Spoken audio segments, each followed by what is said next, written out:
So the year is still fresh. It's a good time. I don't know about, all those resolutions and all of that for the year, but I know it's a good time to set your calendar, your investment calendar going, set it on at this time. But which way should you look when we look at the diverse opportunities or platforms available for investment? That's what we're going to do now, talking about investment strategy outlook for the year 2024 in Nigeria especially, but then also outside Nigeria. Now, joining us to have this conversation all the way from AfroInvest is Robert Omotunde. He joins us now you prepared this. Hi, Robert. Happy New Year. Same to you. Good to have you. So I see that you shared this with me earlier, and I guess I didn't want to be stingy, so I decided we share it with our viewers. So this year, first of all, when you look at the investment climate for Nigeria and sub-Saharan Africa, I see you're really interested in sub-Saharan Africa there. Absolutely. How would you describe it? I know we had a lot of interest rate hike, inflation, devaluation of currencies, and all of those affect investment climate. So how would you describe 2023 before we head into 2024? Thank you. Very good questions, I must say. There are two themes. The investment climate is getting tougher, and then it's getting global. So those two things are very important for any investor who wants to really optimize returns in 2024. Now, I say it's getting tougher because globally, we are seeing a lot of risk factors coming up. And you just mentioned the biggest of them, inflation. In fact, if you ask me what was the biggest phenomenon in 2023 that affected the global economy, it was inflation. Inflation in the US, in the Eurozone, and look at the US, for example. That's an economy that would typically print inflation around 2% levels, peaked at 9.1%. The Eurozone, it was as high as 10.6 for, towards the end of the year, we saw it take. No. I'm just telling you the peak. For Bank of England, for example, it was as, high as 10% levels or thereabout. 11% levels, thereabout. Now, but we now started seeing significant moderation, I would say as well. Significant moderation. The US inflation, for example, that peaked as high as 9.1%, closed the year at 3.2%. So that is the basis for what we are looking at into 2024 and those things that would shape the investment climate in 2024. But let's not forget, it's getting tougher, but it's also growing global. Okay, so you talk about inflation. I think you also have a slide for inflation in Nigeria. If we could have that also, inflation in Nigeria. Unfortunately, in the case of Nigeria, we do not see it going down. All right, so that's it, the one for Nigeria. And we see that this is at the end, this is October, yours stops at October. Absolutely. We see at 27 now, of course, we've gone past this one for November at 28. And we saw that, there was a little bit of tapering here. That was around February, June, October. But I don't think it really showed. Everybody was cash strapped and purchasing power had already reduced. And I don't think a lot of people... So this tapering you saw was 2018, 2019. So the whole of 2022, we saw it creeping up and up. So that's 2022 2023, 2023. Going into 2023, Have we peaked? Have we peaked? Well, I wouldn't say we have peaked, because if you look at all the other pressure points, until we know what is happening to insecurity, we may not be able to tell how high food prices could get. Until we are sure what the exchange rate outlook is, we may not be able to tell what imported inflation would add to the CPI basket. And there are several other pressure points. Thankfully, we have global oil prices moderating. But even though it's moderating, exchange rate is an element in that pond price, which can also take it higher. As we speak, to be honest with you, I am not sure we're charging a market-reflective pump price for petrol as we speak. The issue of subsidies is something we don't want to go into. By the time that is done, you're going to see more pressure coming on inflation. And that's why I wasn't yesterday. We had to have both the NNPCL and the private oil guys coming out to tell us, we're not increasing. Because if you do a normal calculation, you would find out that we are not paying for... that's where the problem is for a country like ours. We all talk about what the issues are, what the problems we are facing, and how we need to get out of them. Government is struggling. I mean, look at the budget of government. They are practically struggling to raise the revenue. We are leveraging on, finance minister says there won't be leverage on the central bank this time around, but we are going to still have to we already securitized how much for ways and means. Yeah, so just think about that. So now, if all of those problems exist, I think that since we got out of subsidy, we should have just taken the bull by the horn and hold sway, so that we are not, bedeviled by that conundrum. It's been with us for so long, and I just imagine that we could have taken it completely out in 2023. I think that would be really harsh. A lot of Nigerians will not want to hear you so say let me tell you, I think the problem here is that we're saying it's harsh because we're doing one good thing, but we don't want to follow it with other good things. There are so many things we are still trying to pamper. All the problems that are facing the country, we are not taking them all in at the same time. And this is what is really needed, because Nigeria is like a country that has gone through a terminal disease, and you are seeing all the symptoms in inflation, in unemployment, in slow growth, and all of the issues that is facing the country. Now, if you're going to get us out of that system, there are hard drugs that you're going to have to apply. These drugs they can be painful.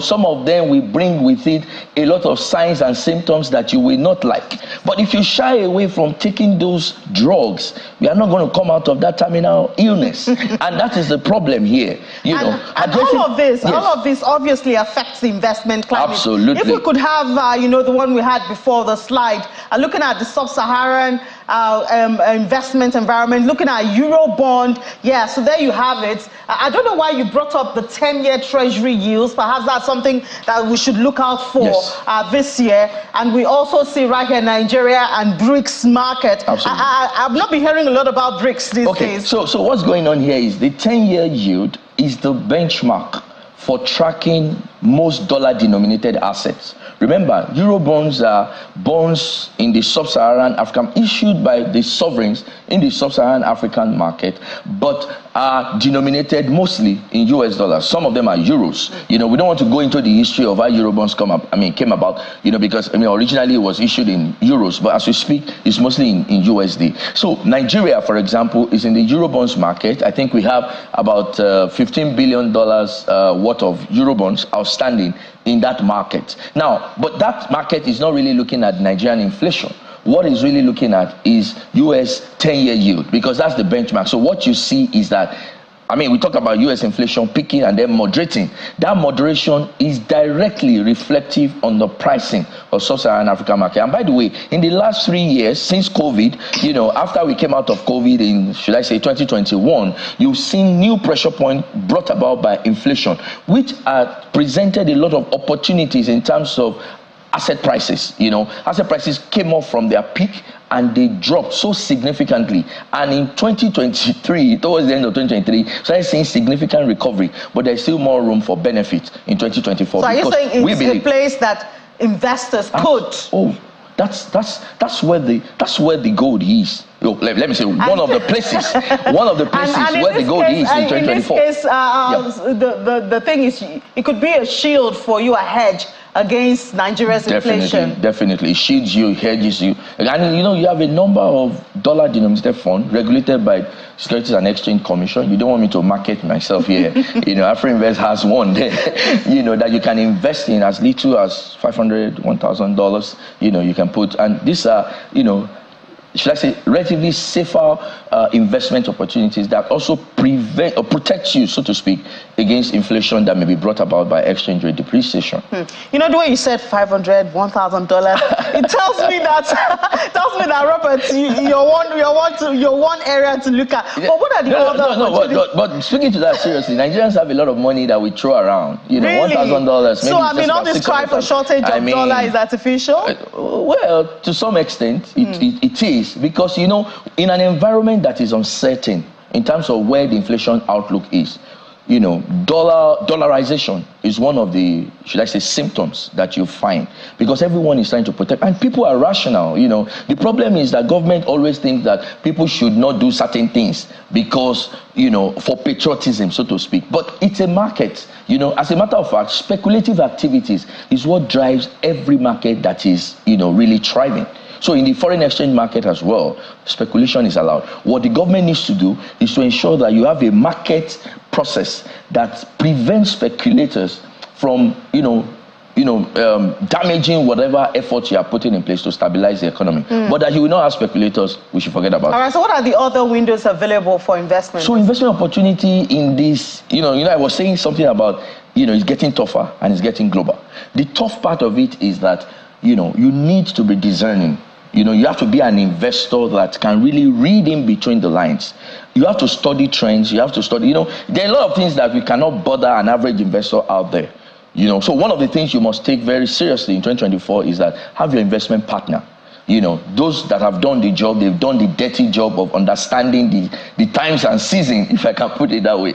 Because we believe that 2024 is a season for reaping the returns on your investment. But in doing that, you will have to be strategic. Strategic means that you must, amidst the bouquet of portfolio of products available, you have to design as to which one you're going to pick. Then I mentioned the word global. Global in the sense that if you stick to Nigerian instruments alone, Nigerian instruments here will be, you're either investing in a placement or with a bank or in a money market fund. But our stock market is doing well. Well, that's what I'm saying. Or you're investing in the stock market. But, in 2023, we had an impressive performance. We think that we can still build on that. And by the way, my fund was the best performing in the market. There you go again, telling yourself not to charge you, Robert. But in 2024, we can build up on that momentum.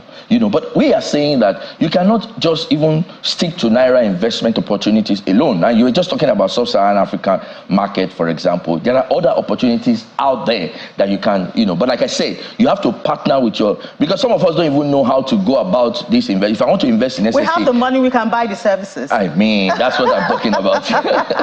So opportunities will exist, particularly in the fixed income space, because both locally and globally, the fixed income space had been at the receiving end of higher inflation, and interest rate hikes from the Central Bank of Nigeria, the Monetary Policy Authority, and other, monetary policy authorities, systemic monetary policy authorities, globally. So, but in 2024, everybody is singing, bring down the interest rate, bring down the interest rate. The implication of that is that if you are invested, and I say, 2023 was the best time to invest, but January this year is still a good time. Is the next best time. Yes, it's still a good time to invest. You understand? Because the opportunities. But now that as you also talked about the issue of interest rates, and we see the dollar gaining, we see talks about reduction in interest rates in the US, which we know controls the dollar. That is more of a global currency. Yep. How does that affect the entrance or